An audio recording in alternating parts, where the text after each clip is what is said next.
Are we practicing?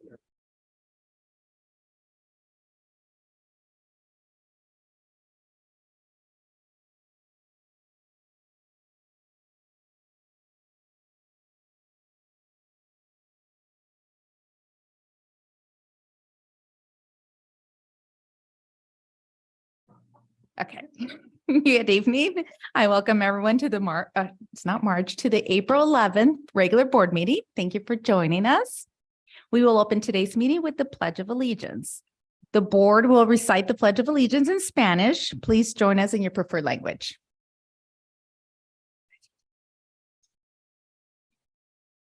Yo prometo lealtad a la bandera de los Estados Unidos de América y a la república que representa una nación bajo Dios, indivisible, con libertad y justicia para todos.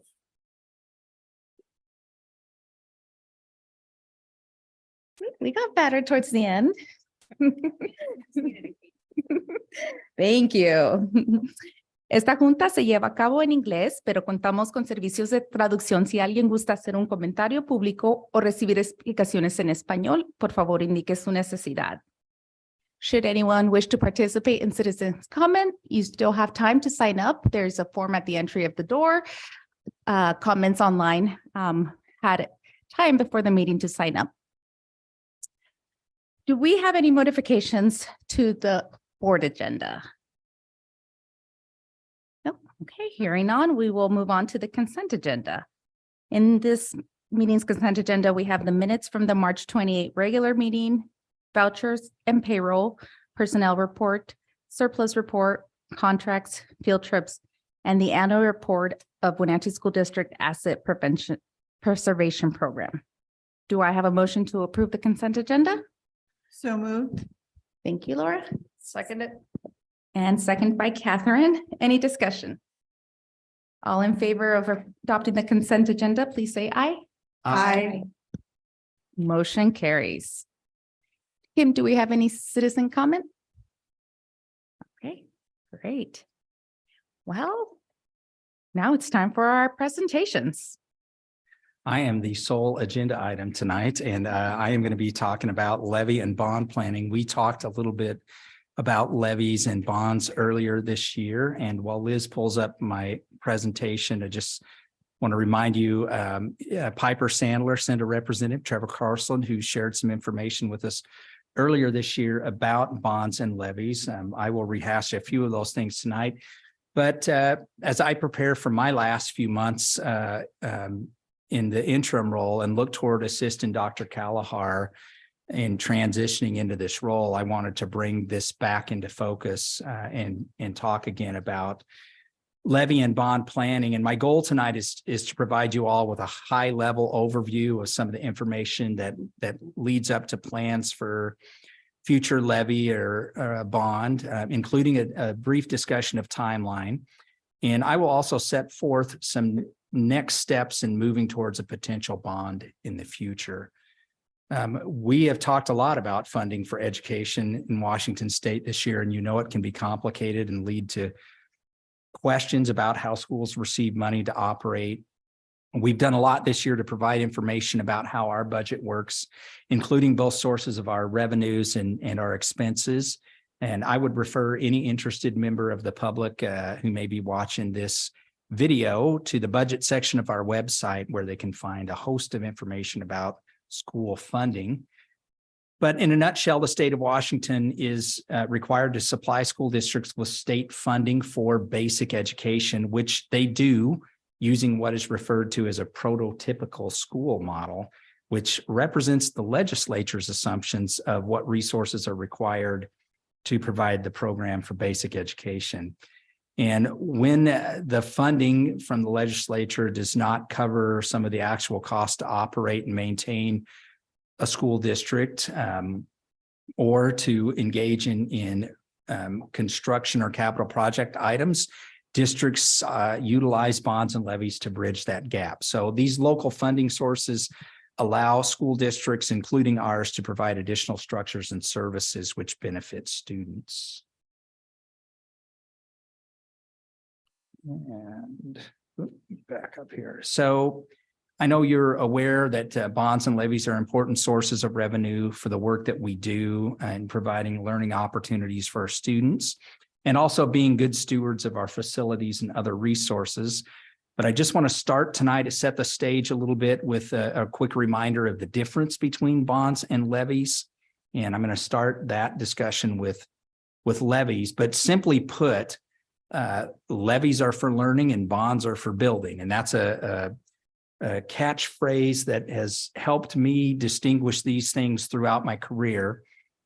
And so levies are for learning. So what levies are short-term local property taxes voted on by our community. And the levy dollars are an important source of revenue that allows us to bring programs and services beyond what the state provides. And some of those programs and services, such as additional counselors and nurses and custodial staff and other support staff, you might consider part of a basic education program, but the state does not fund those positions to the level of need for our districts, which is one of the reasons we depend on levy dollars. Levy dollars also include support for things like technology items and arts and music, enrichment, athletics, and a host of extracurricular programs that we also support, which benefit our students and community. Our current levy is set to expire in 2025, and so we will need to ask voters to approve a renewal levy to maintain some of the supports I just mentioned that are funded with these local dollars. And a renewal levy is just that. It's a renewal of an existing levy that's about to expire. And typically, if a district is asking for a renewal levy to be approved by the voters, it means that we're simply asking for a continuation of an existing tax, which would be the case for our levy. That is different than a bond. And let's talk a little bit about that difference. Bonds, again, if I were to put this in a catchphrase, levies are for learning and bonds are for building. Bonds represent longer-term investments in capital projects such as maintaining or renovating or modernizing existing buildings, and they require a different threshold for passage. Levies require currently a 50% threshold. Bonds require a supermajority. So it's a little longer term investment, and it currently requires 60% to pass. And we are in a spot where we need to be thinking about both of these items and where we want to be with them in the near future. So I mentioned that our current levy expires in 2025. So Dr. Kalahar will be seeking a renewal levy sometime in the 24-25 school year.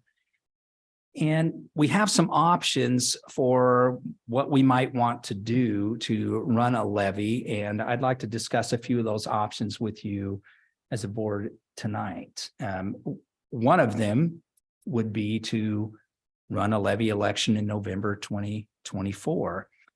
And this option and the other option I'll discuss both have pros and cons, and I'd like to be explicit about some of the pros and some of the cons with these options. So if we were to run a levy ballot in 2024, here are, in my view, some of the pros. Number one, it would be earlier in the budget process, so we would know where we stand with items that are funded by the levy much earlier in the budgeting process, which is a benefit for us in terms of making early decisions about things that might be funded out of levy dollars. Eastmont may decide to run in November of 2024. They have done November levies in the past. I am not sure where they will land on that. But if they do decide to do a November levy, they've done that multiple times in the past. There may be some advantage to run the two sides of the river at the same time. So I've been in communication with Becky Bird from East Wenatchee about this, and they're trying to make decisions like we are about bonds and levies, and I will continue to reach out and see where they're going to land with some of these things. November 2024 is also a presidential election year, which could be an advantage. We typically see increased voter turnout, which could benefit a renewal effort, but could also be a drawback in terms of the bond end of this. And I'll talk about that in a moment. And then another pro that I see for a November 2024 would be if we were in a situation where we needed to rerun the levy, we would have our first shot at that in February, which is statistically a good month to run levies. There are some cons with the November date as well. And so let's look at a few of the cons here.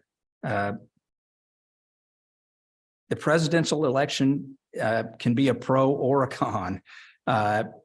It could be a con in the sense that if we were to run a bond initiative in the same year, in 2025, if we decide to run a bond in that same year, the bond measure would be subject to validation requirements. Levies are no longer subject to validation requirements, but the bonds still are. So what that would mean is the bond measure must meet a validation requirement in which the number of ballots cast must be at least 40% or more of the total number of ballots cast in the previous general election. And since we experience higher voter turnout in a presidential election, that might make this 40% harder to get. So, you know, there could be some trade-off in that regard. Again, the levy itself has no validation requirements. They used to in the past, but those have been removed. But running in November for the levy could impact where we might be with validation requirements for a bond if we chose to run it in the same year. A November election also requires additional upfront work with legal support to ensure we get approved to run a November election. That is outside the 1-year collection time frame for a levy, and so we would need to do some work upfront with the county to make sure that that can happen. That's certainly doable. I reached out to Jim McNeil from Foster Garvey. He is the counselor who worked with Eastmont on their November levies, and so we could potentially make that happen. And last, but certainly not least, another potential con for a November levy would be if we do have to rerun, February would be our only shot. Well, February or April, or we can only run once in 2025 if we run in November 24. Okay. This isn't our only option. We could also look at another option, which is actually more typical for what districts tend to do, and that would be to run a spring levy. So we could run a levy in February of 2025, and that has some pros as well. One of the pros is that these spring levies have a higher statistical success rate historically, February and April being the highest passage rates for levies in Washington state. I will share a little bit more detail about what I mean with those statistics here in a moment, but that's certainly a pro. A con would be it is later in the budget season, although you will see that most districts do choose to do spring levy elections.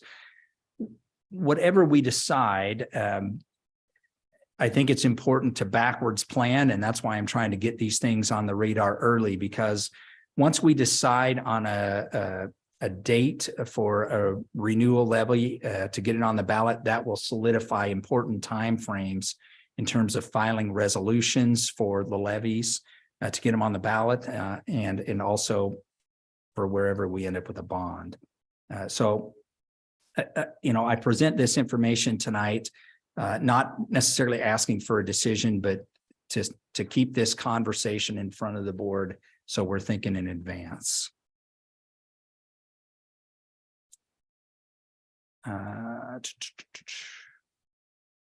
Let's look at our history of levy election results. And you can see from this slide, which, by the way, this information was provided by our friends at Piper Sandler. Our community has historically been very supportive of our schools in terms of levy dollars. And this slide shows our history back to 1991 for levies. And you can see about every 4 years, we've run successful renewal levies. And I want to thank our community for their strong support of our students and schools. This is great data to look at when you look at where we've been with levies. Also important on this slide, you can see we've typically run our levy campaigns in the spring, mostly February through April timelines. I did not see a November election in the recent past, as far back as 1991. And honestly, I've been in the district for 20 plus years, and I don't recall a November levy. Eastmont started that in, I think, 2010, and they were one of the first in the area to run a November levy, and they continue to do that from time to time. So this gives you a sense of where we've been with levies and how the spring has played in for us. I mentioned earlier, February and April are statistically the best months to run levy campaigns in Washington State. This shows the statistics I was referring to earlier. And I think when we look at these bar graphs, it's important to look at the sample size associated with each of the bars, because I'm a numbers guy, and those kinds of things can be misleading sometimes unless you're paying close attention. So I think it's worth noting that most districts, in fact, in this data, it's 3,046. Whoops. No problem. 3,046 districts have chosen to run their levies in the month of February, versus what you see for some of the other months. It's not quite as high. November is up there, but February and April are the statistically highest success rate months for levy campaigns. If we look at our bond history, at least back as far as I could find, you can see that going back to 1996, here we've had some success with bonds and some not so successful bond campaigns. Our most recent bond campaign was in 2018, and recall that the bond initiatives require a 60% approval. So you can see we were close there in 2018, but not quite at the 60% approval. Prior to that, we had passed a bond in 2014, and that 2014 bond provided the modernization of Washington Elementary, Lincoln Elementary, and our Castle Rock Early Learning Center, along with a few other items. So when you go into one of those facilities and visit Lincoln, Washington, or Castle Rock, those were 2014, and they still look spectacular.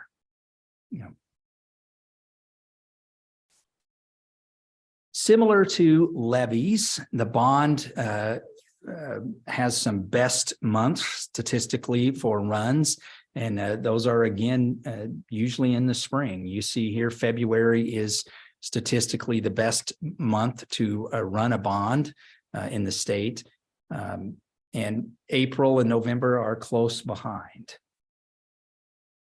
But there is, some strategy maybe to when you go out for these kinds of things.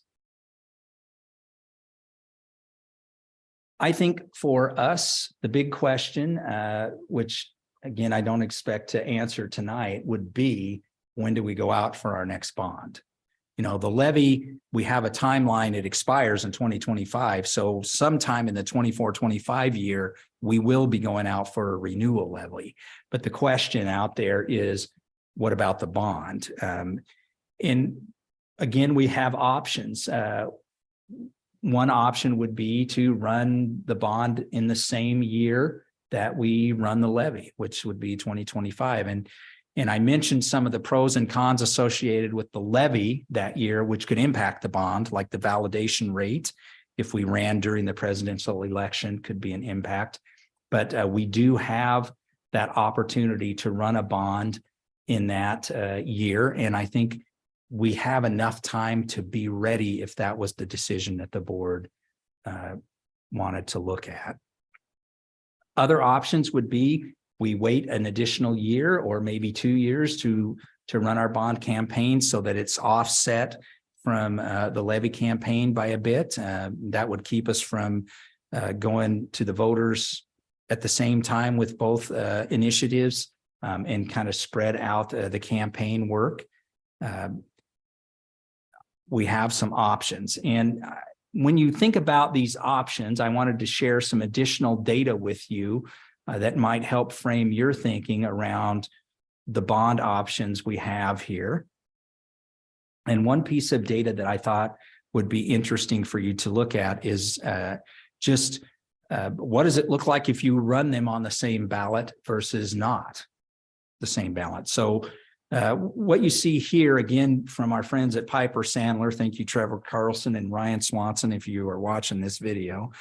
This shows some compiled results for running bonds and levies as separate propositions or both on the same ballot. And when you look at the bar graphs, I hope you can see the number of schools choosing to run both bonds and levies together has a smaller sample size.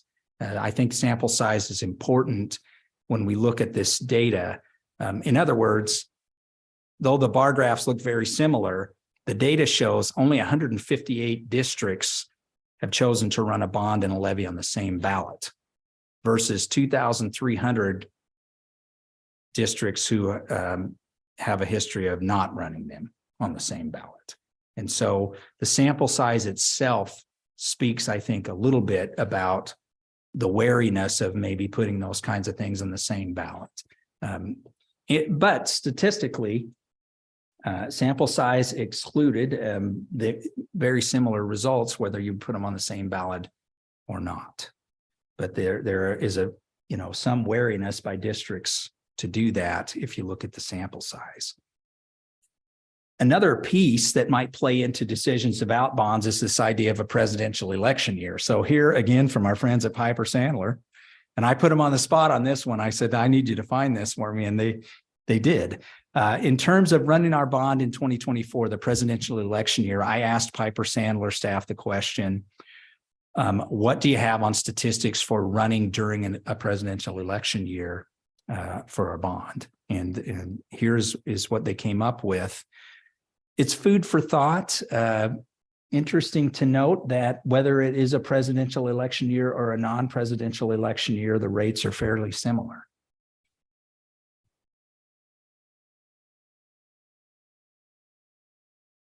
I do believe that regardless of when the district decides to run the next bond initiative, there are some immediate steps that we need to take to ensure that we will be ready when the time comes. And whether we look at a bond in 24-25 or sometime later in the future, the following year, or even 25-26, there are steps that we can start now that will make sure we are ready when the time comes. And I'd like to kind of conclude with what I see as potential next steps around the bond part of tonight's presentation. Again, whatever the board decides, we could move some things forward now. One of those things would be to review the priority list from the 2018 bond attempt and determine which items are still on the list and which items still need to be addressed. And in addition, I think we need to look at what new items have plopped up. It's been, several years since that bond attempt, and I think we need to take another fresh look. So as an important part of that process, I think the district should also move forward with an updated survey and study of our facilities. And I'll talk tonight about what that means and how we might move forward with updating information about where we're at with our facilities. It is also my recommendation that once a survey and study is completed, and those survey and study processes can take up to 6 months or longer, which is one of the reasons I think this is a step we should look at sooner rather than later. But once that is completed, it is my recommendation that the board consider working with a project management firm throughout the bond process from start to finish. And I will give you my top 3 reasons for advocating that as a consideration here tonight as well. So these are the 3 things I would like to see moving forward. And on my way out the door, I would like to help Dr. Callahar get some of this stuff set up. So, sorry, that's a small slide. But the first step, I think, is to take a look at some of the priorities that were included in the 2018 bond proposal. Here you see some of the items from that 2018 bond campaign, which focused heavily on Wenatchee High School. At the time, there was an overcrowding issue, which still exists at the high school, along with some infrastructure issues, kitchen issues, plumbing leaks, and some athletic facility issues. And some of these things, are they're still on the plate. We have taken care of a few of these things, and we have plans to take care of a few of these things. For example, the softball facility, the board is committed dollars for that. And as soon as we wrap up with OCR, we'll be moving forward with that, which was on this 2018 bond. We have also done some, I'm going to call it patchwork on the high school HVAC system. If you recall my first month here in August, we had the cranes at Wenatchee High School to get ready for a sweatless fall for our students at the high school. But again, despite some patchwork we've done, the HVAC system is still in need of repair, and some of the other things are still on this list. So I think it's important to come back to this list as we think about future bonds and determine what have we been able to take care of, what will we be able to take care of from this list in the next couple of years, and what is still going to be on that list moving forward. As part of looking at what needs to be done, I think we need to complete a survey and study of our facilities that updates where we're at, and I think that should be work we begin soon. This can be done now, regardless of the time frame for the next bond election, whether we decide on a 24-25 or out to a 25-26 or later election. I think a survey and study is a good idea now, and it will help us move forward in several important ways. The study will help our staff and our community identify bond priorities by giving us an updated snapshot of all our facilities and their needs. Having that updated information will also assist OSPI in determining our eligibility for state matching funds for each of our buildings as we move forward with bond campaigns. I've been in discussion with OSPI staff about state matching funds, and continually told by the staff at OSPI, you need to update where you're at with facilities to get the best estimate of your eligibility for state match funds. The last survey of this nature that we completed was done in February of 2014. So it is actually recommended that this type of update is done every 6 years. So we are due for a survey and study. OSPI offers grants to districts to cover the cost of survey and study work, and they do this to assist districts in completing this work periodically. And by providing the grants, they ensure that districts can do that work without incurring costs to get it done. We are currently eligible for $56,000 in grant money from OSPI to complete a survey and study. And my suggestion would be that this is something that we move forward with. On this slide, you also see kind of a suggested timeline for how this work might move forward. I can complete a survey and study grant application this month. I have the information ready to go and can get that done with OSPI before the end of April, which would allow us to talk with firms that might assist us in completing a survey and study so that we can hit the ground running in June with a group ready to complete this survey and study of our facilities. They take typically 5 to 6 months or more. And so if we got started with this work in June, we would probably be wrapping up in December, heading into the end of 2023. Again, it usually takes about 5 to 6 months. I would say that sometimes it takes longer. So this is a conservative estimate, but that would allow the board to have in January of 2024 a report that would show kind of where we're at with facilities and what people think would be some of our needs. With a report of that nature, the board and Superintendent Callahar could begin work with the facilities committee to prioritize needs and start developing a bond package. And sometimes that takes a while to fine tune a package that the community will support.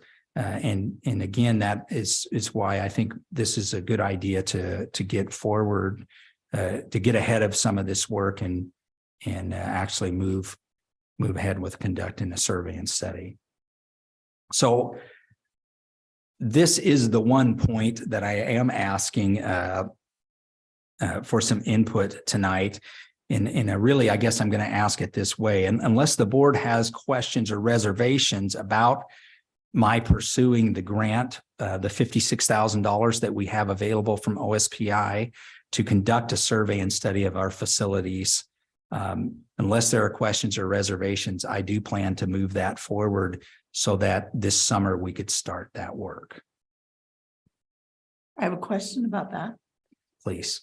So I'm in favor of doing the survey, but I'm wondering, is the survey, does it involve public input, or is it purely a,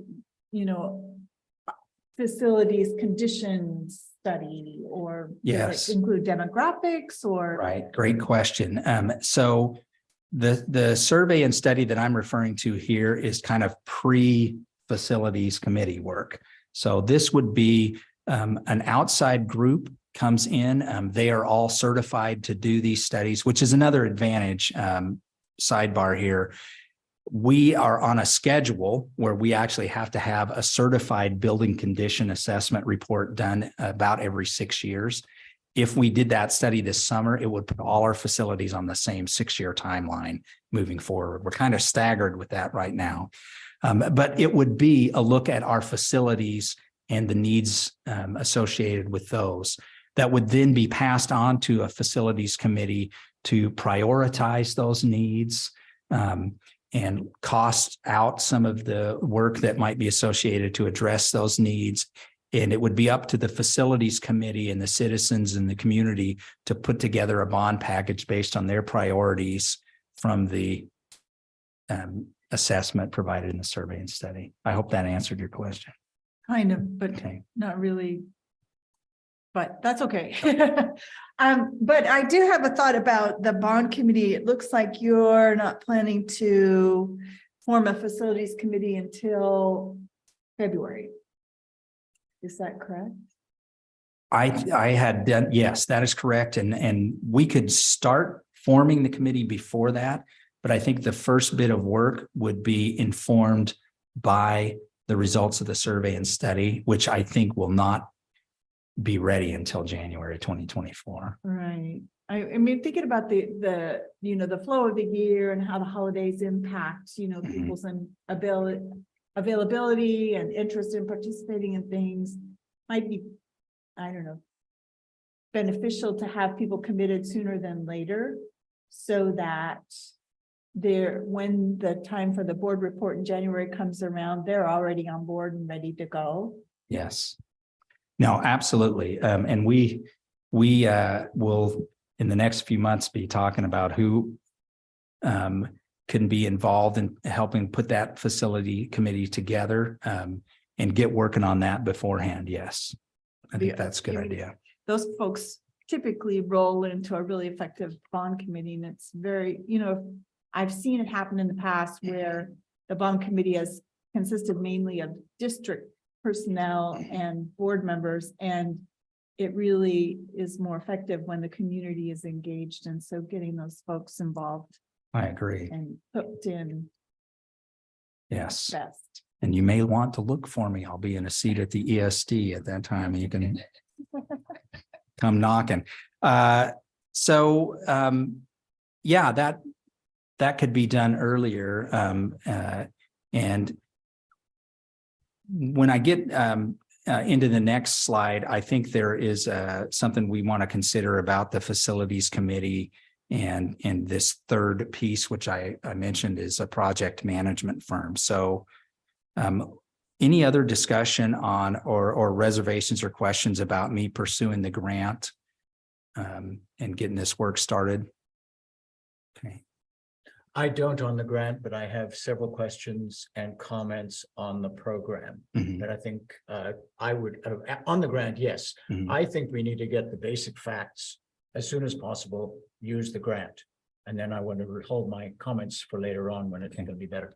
Perfect. I guess. Yes, go ahead. Based on the results of the study and the survey, depending on how our buildings are, I guess, classified, I guess, are the match fund, is there more funds available for buildings that have higher needs if we choose to do those as capital projects? Yeah, that's a great question. And it's I'll give you kind of an overview answer. There are a few things that determine eligibility. And one of the things that is a factor is when was the last time the building received matching funds. So buildings that received matching funds in 2014, for example, Washington, Castle Rock, those things will not be on the list. So it depends on how long it's been since you've received matching funds. It depends on the square footage and the number of students in that square footage. Those play a factor in the calculations, and it depends on what is called a building condition assessment report, which you saw today in the consent agenda. We had an updated version of that was just completed by our maintenance staff for a few buildings. So we have to have updated certified building condition assessment reports, which this would supply.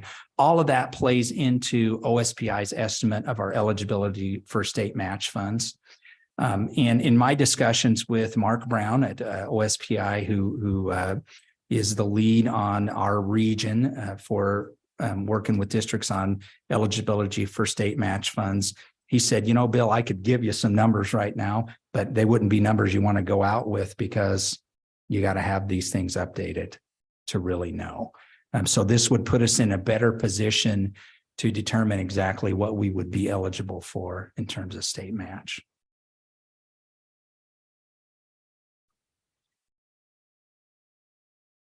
Okay, so lastly, I mentioned, in my opinion, it would be in the district's best interest to seek the assistance of a project management firm to help in the bond process from start to finish. And I wanted to provide at least 3 reasons why I believe that is a good idea. The first of which is that a project management firm can assist with the facilitation of a citizens committee to utilize the data from the survey and study process and identify priorities for a bond package. They can provide management for quantifying costs, which is a big part of identifying an appropriate bond package. They can assist in managing aspects of the bond that moving forward, like working with the architects and other aspects of the construction to increase cost effectiveness for the district. Sometimes if the architects are the only ones involved, you don't always get the cost effectiveness piece. No offense if you're an architect and you're watching this. But a project management firm can help keep some of those things in check moving forward. And when a district is going to go out and ask taxpayers for dollars, voters are going to have questions that are reasonable. And chief among those questions are things like, do we really need this? And can we afford it? And construction management firms help provide the facts that inform the public about what actually is the need, why it's a need, and some cost-effective ways to address those needs. I have been in discussion with other superintendents in this region about bond efforts and had an opportunity to speak with superintendents who've been involved in multiple bonds during their career. And one of the things I have heard repeatedly is the second time around, they did this early and it made a difference. Again, we don't have to make a decision on when we want to run a bond tonight or whether or not we want to involve a project management group at some point in the process.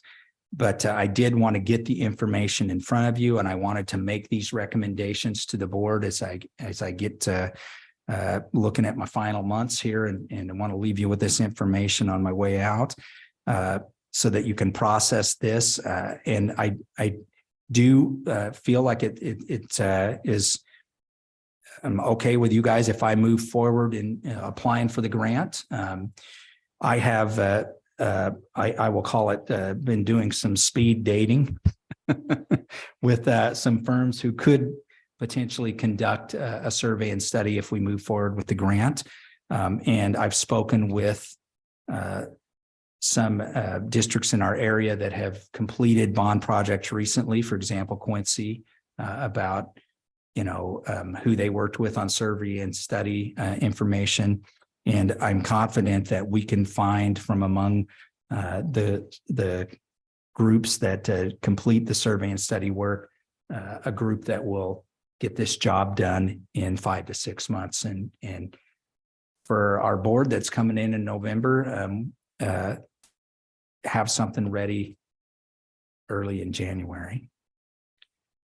Do you guys have other questions about bonds or levies that I can try and answer tonight?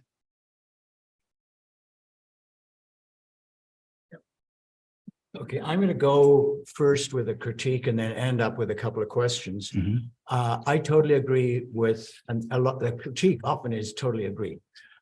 With applying for a grant now, we need the basic facts on the physical conditions and that kind of area. Secondly, I strongly endorse the idea of using project management with some form of design build like that. And I think that is, decision doesn't need to be taken today, but I definitely endorse that. Then you had 3 points, look at the prior recommendations, update where we are, and do project management. I really want to add, I think we need to add a fourth. Over the last 5 years, I think there have been dramatic changes all around the world in what I'd call education technology and education architecture related to people and the way we learn and the way we move and the way we put students together. I don't think that is part of the grant. That's just basic facts.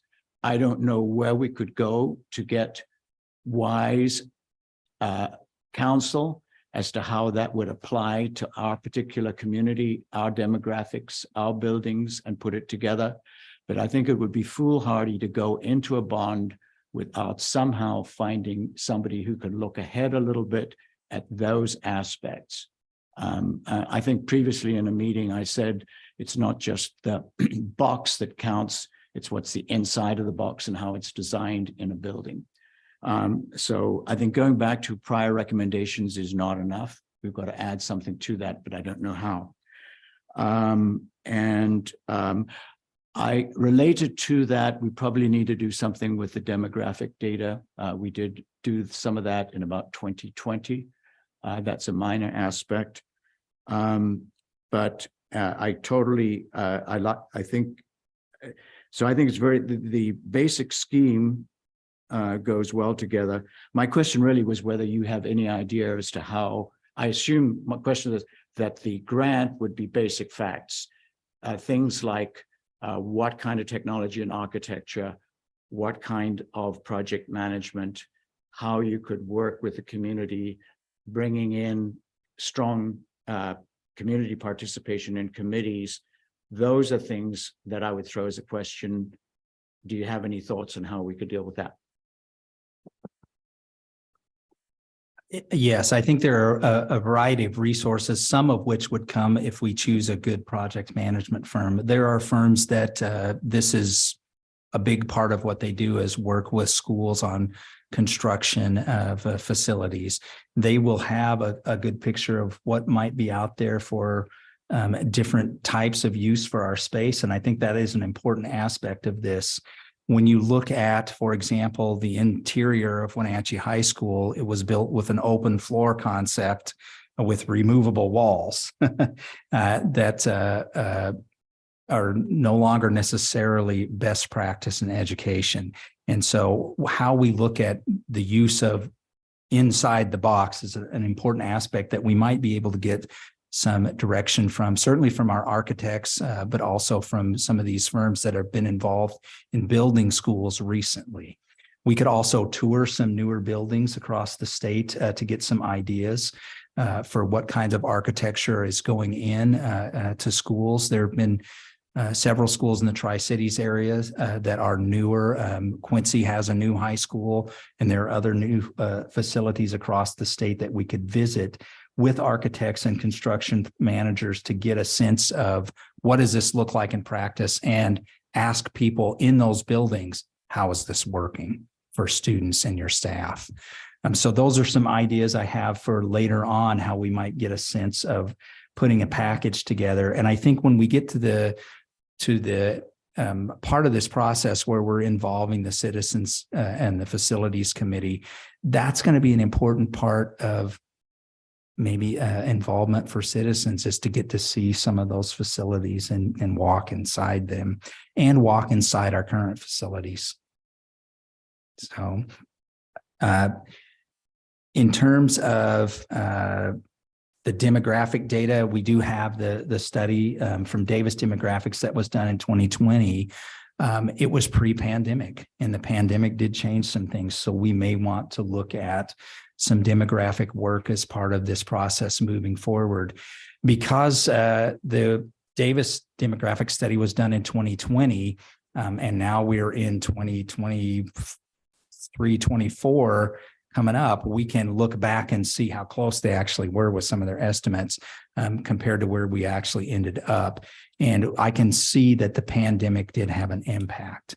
And we've also seen impacts in construction projects in our region that may have resulted from the pandemic or other factors.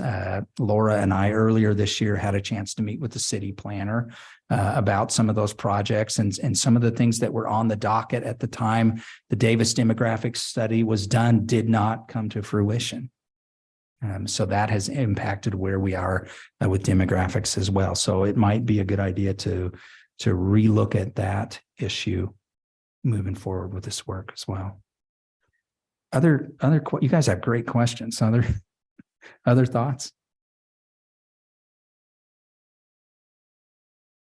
Bill, off the top of your head, I know there's significant cost to running a bond or a levy with filing to put those on the ballot. Do you guys remember how much that is?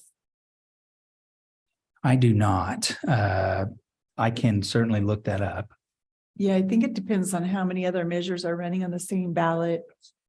So you don't really know until you know what else is on there. Pretty significant though, right? Yeah, I've known of measures that have been run for, 20 grand plus or minus, but that's just throwing a wild number Yeah. out there. I mean, Yeah, that's don't about quote what I me recall. on that at Yeah. all. Yes. I can find our costs for prior elections, and it does depend on when they were run, but you can see most of ours have been in the spring. So that would give us a sense if we did a spring election for where we might be. Of course, you incur the cost twice if you have to rerun the measures. So that's another consideration. I guess part of my comment was the most important thing is to know what we need to build and do it well. More so, be aware of the political implications of different timetables. But what I like about the presentation of sequentially is that it enables us to make sure that we are planning well, thinking well, and then choosing an appropriate time. And as I said, I think there's been a lot of change, and I applaud the format that's been presented.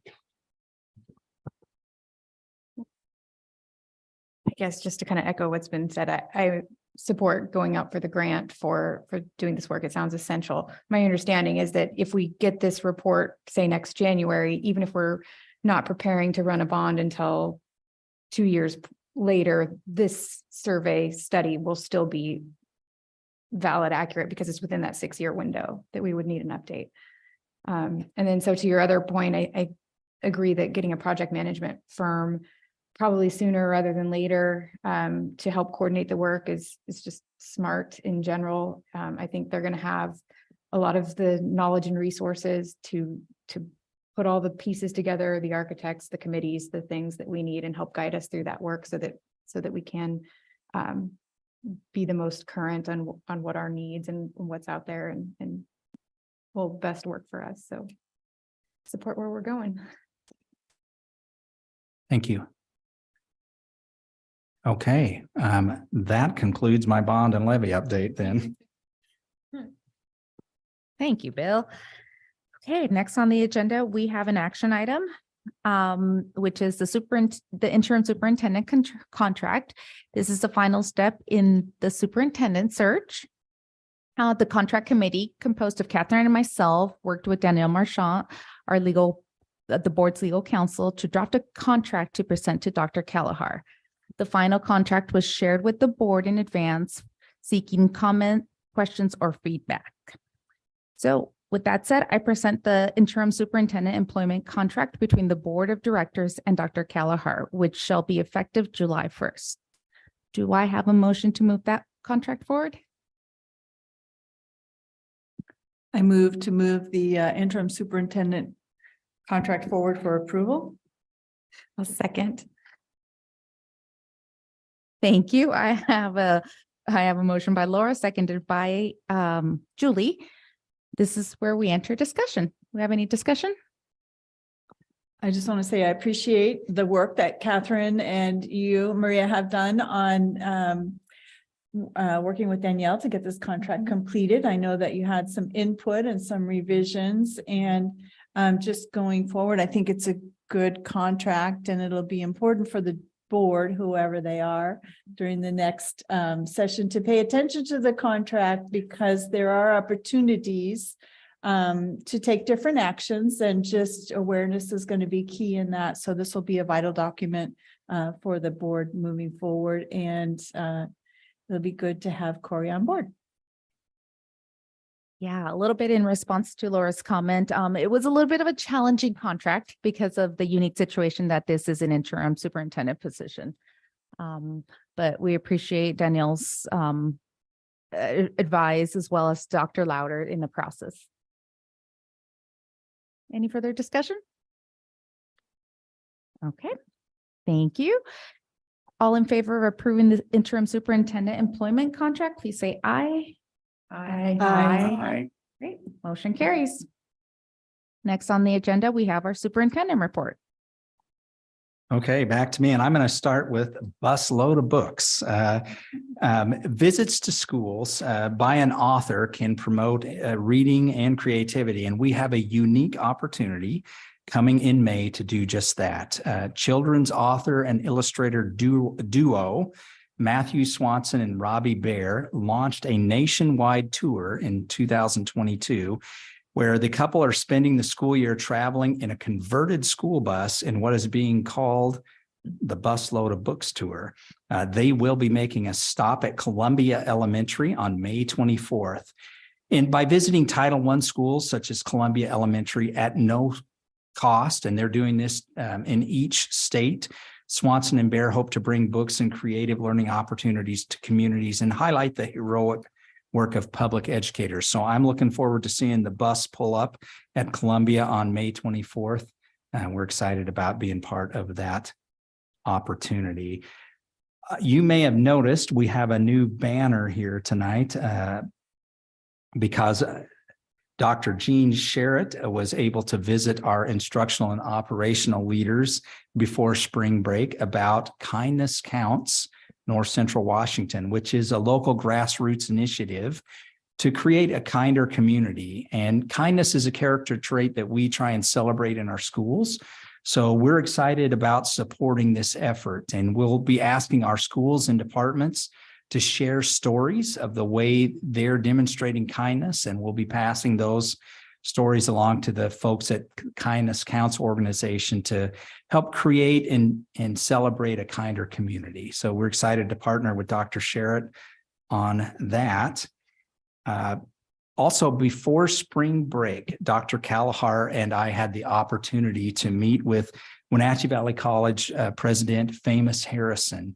And this meeting also included our new Chelan County Sheriff, Mr. Mike Morrison, and one of our retired educators who was on campus with the Mariachi Festival, Chris Crilly. So we had an opportunity to meet, and we discussed our partnerships with Wenatchee Valley College, our education pathways that lead to Wenatchee Valley College and beyond, and strategic planning process that is going to be coming up at Wenatchee Valley College, with opportunities for some of our district staff to be involved with the college potentially in that process.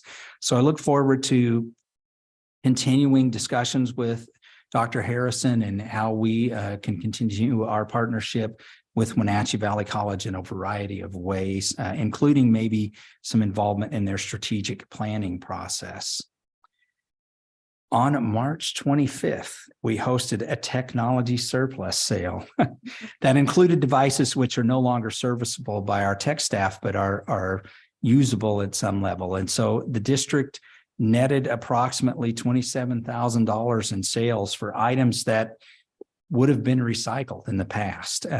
And not only was this financially beneficial for the district, but it also allowed our students, staff, and community the ability to purchase some laptops and tablets at a low cost. It was a well-attended event, and we plan to continue that kind of thing moving forward. And congratulations to Ron Brown and his staff and other folks that were involved in that event. People were lined up, ready to go when it opened. And last, but certainly not least, I had the opportunity to share work on our strategic plan this week at a retired teachers luncheon. And it's always a pleasure to talk to former educators from this area. And I look forward to continuing to share our work throughout the community on our strategic plan as we move the initiatives related to that 5-year plan forward. I am also excited that next week on April 17th, we have a board workshop that will highlight some of the work that we've done on our strategic plan. So I'm looking forward to that. We'll have Mike Lane and Dr. Kalahar, Heidi Busk, and some of the other learning and teaching staff here to present where we're at with strategic plan initiatives. So April 17th, looking forward to that. And that is my report. Thank you, Bill. Next is our board communication. Well, I'll just quickly add a few things going on. Also on April 17th, as the spring sports and the band is starting to kick up its season of marching and doing things. That on the 14th they're playing at a soccer game, but on the 17th at 10:30 they're playing. They're playing to celebrate the veterans of foreign wars. They're celebrating the 100th birthday of World War II veteran, Mr. Fred Holzenbeek. So they're playing for him in front of his house and with a patriotic car parade. So that's kind of exciting. But They're ramping up their season, but also sports. Today, there was a tennis match, tennis against Eastmont. And I was able to pass out the Booster Club's magazines, basically, with all the team pictures and all of the team players and individual pictures and coaches. I was going to bring some to you, but they were all taken. So I'll try to get some more for Mr. Beeson, but that's kind of exciting to see all the pictures of all the spring teams and sports. And there's a tennis tournament this weekend in the Tri-City. So lots of spring sports and spring band stuff going on.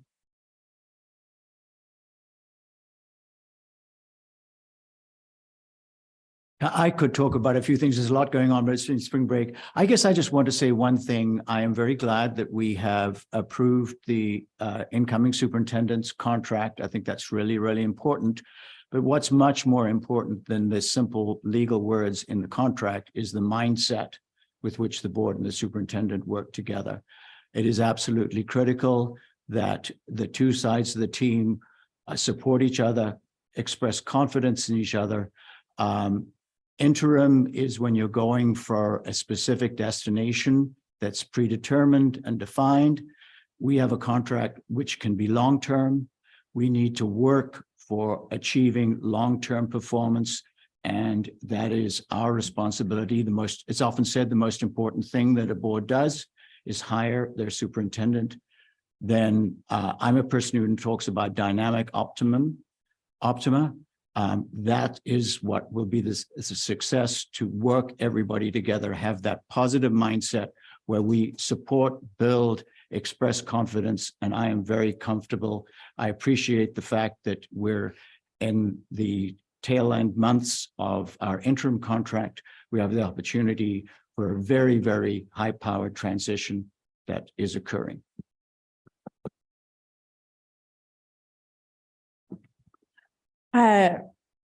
I have an important announcement to make. Next month, it will have been 20 years since I was appointed to the board of the Wenatchee School District, and I have been honored to serve for that time. I matched the longevity record of my friend Karen Norland, and by the time my term is over, I will have surpassed her. So that was super important to me. But my mantra has always been to keep the students at the forefront of decision-making. And I feel I have held fast to that commitment during my 20 years. There's been lots of great things that have happened over that time, and some struggles too, but overall it's been a fantastic experience. I will always be an ardent supporter of public education, regardless of whether I serve on the board or I do not. But with filing week upcoming in May, filing week begins on May 15th. So if there are any folks who are thinking about running for the board, I want to give folks ample opportunity to consider whether or not they have interest in throwing their hats in the ring. The other piece is that in our section of the district, 3 of us currently on the board are on the same district. And the time is right for me to step away, to finish my term, and to move on to some other things. And what's next for me, I'm not really sure. I'm open to opportunities. In the near term, I will be available to advise potential candidates on, how they might approach running a campaign. And in the longer term, I'm open to options, looking for opportunities. And in November or December, I'm planning to have a celebration. But so it's been an honor and a privilege to serve. I'm not saying goodbye yet, but I am making that announcement that I will not be running for school board in the next election. And I'm looking forward to seeing who all emerges to run, and hope to see a strong and functional board moving forward. It'll be a well-earned celebration. And I hope we're all invited to it. Thank you, Laura. Thank you. 20 plus years. Wow. Any further board communication? Great. Oh, that kind of made me sad. Okay, with that said, well, I will close on a celebration note. So this meeting's adjourned.